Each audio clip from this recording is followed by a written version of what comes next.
Weathering में, physical weathering में हमारा दूसरा जो उसका एलिमेंट है वो है प्रेशर रिलीज़, ठीक है, या दबाव का रिलीज़ हो जाना, इखराज हो जाना।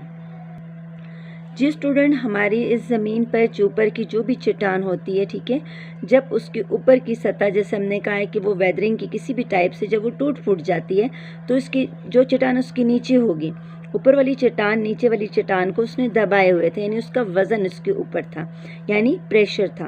प्रेशर की वजह से ये चट्टान सिकुड़ी हुई थी, ठीक है। जब ज़मीन के हम जैसे अंदर जाते जाएं तो प्रेशर बढ़ता जाता है।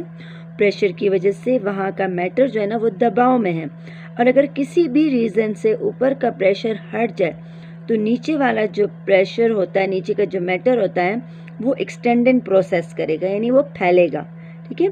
जब वो फैलेगा तो उसको जब जगह नहीं मिलेगी तो वो फट जाएगा, क्योंकि फट जाएगा। अगर वो कोई मुलायम सरफेस होती तो तब तो वो फैलने का अमल साथ साथ होता, लेकिन चूंकि ये चट्टान पे काम हो रहा है और आपको पता है चट्टान हार्ड होती है, यानी ठोस सरफेस होती है, इसलिए फैलने की वजह से वो चटक जाएगी और ऊपर का मैटर उससे हट जाएगा। इसको हम कहते हैं रिलीज, प्रेशर रिलीज, ठीक है।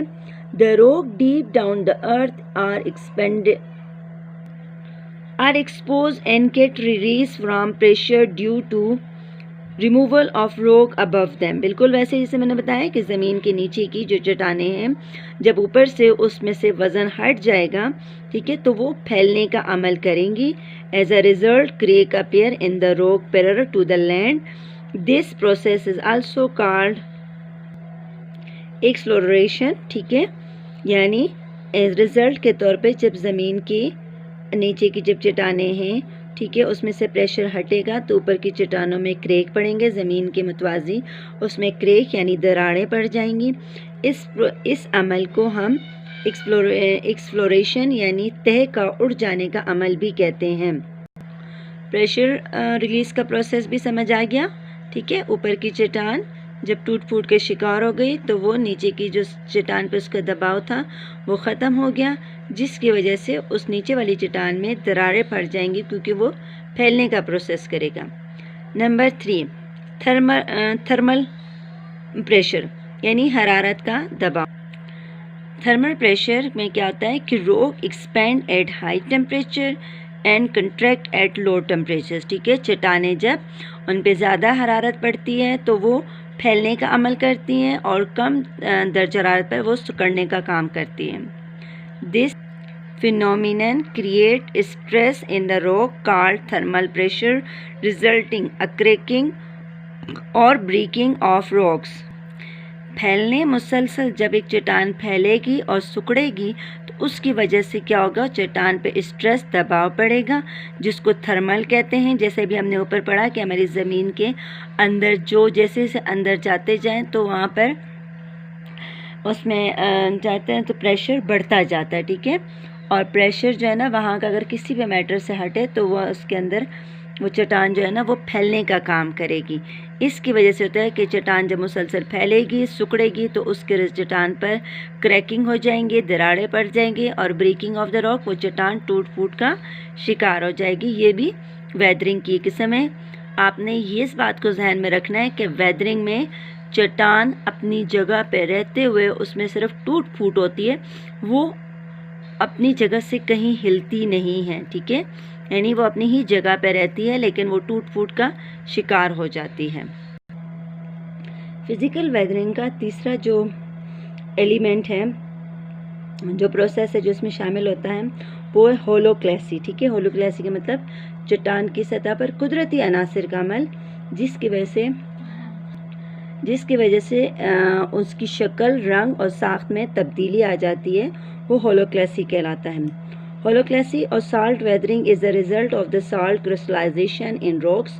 होलोक्लेसी या जिसको हम साल्ट वेदरिंग भी कहते हैं, यानी जो नमक के ज़रिए से वेदरिंग यानी टूट फूट के जो चट्टान में हो जाती है, उसको हम साल्ट क्रिस्टलाइजेशन कहते हैं। रॉक में, चट्टान में वो जब नमक के ज़रात इकट्ठा होकर बनते तो वो चट्टान शफाफ हो जाती है, क्रिस्टलाइजेशन यानी ट्रांसपेरेंट हो जाती है, लाइक जैसे ट्रांसपेरेंट आइस, जैसे मिनरल्स जो होते हैं लाइक आइस की तरह जो शफाफ होते हैं, उसको क्रिस्टलाइजेशन कहते हैं। Salt crystal form from the salt solution did slip through the holes or crack in rock and evaporate.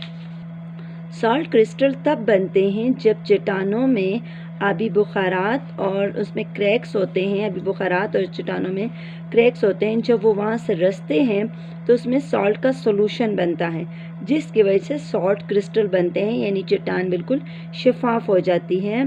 Due to high temperature the salt crystal expand and break the rock, जिसमें high temperature यानी गर्मियों के महीनों में salt crystal जो है वो expand होता है, फैल जाता है, जिसकी वजह से चट्टान चटक जाती है, टूट जाती है। फिज़िकल वेदरिंग का लास्ट जो प्रोसेस है वो है एब्रेशन यानी रिगर। ठीक है, आपको पता है हवा जो है ना वो दो तरीक़ों से तोड़ फोड़ का काम करती है। पहले हवा ज़मीन की सतह पर मौजूद बिखरे हुए बारीक चट्टानी ज़रात को उड़ाकर या घसीट कर ले जाती है। ठीक है, इस अमल को तो डिफ्लेशन कहते हैं। फिर वो क्या करती है, जब चट्टानें एक ले जाती, फिर इन्हीं चट्टानी ज़रात को वो हथियार के तौर पर इस्तेमाल करते हुए ज़मीन को रिगड़ती और घिसकाती है। ये जो घिसकने का जो अमल होता है इसको एब्रेशंस कहते हैं, जिसकी वजह से ज़मीन में नए फीचर जो है ना वो बनते हैं। व्हेन विंड्स वाटर और ice along with sediment rush over rocks, the rocks are ground and become smooth, this is called abrasions। ठीक है, यानी इसमें हवा भी शामिल है, पानी भी शामिल है और आइस भी शामिल है।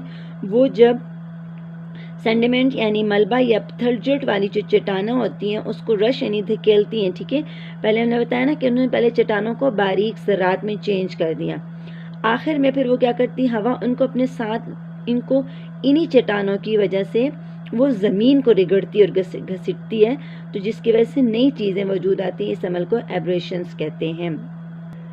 7th क्लास, आज हमने वेदरिंग का पढ़ा, वेदरिंग के टाइप्स का। आज हमने फिज़िकल वेदरिंग में उसके 4 टाइप्स के पढ़े। ठीक है, आई होप को आपको सारे टाइप्स समझ में आ गए होंगे।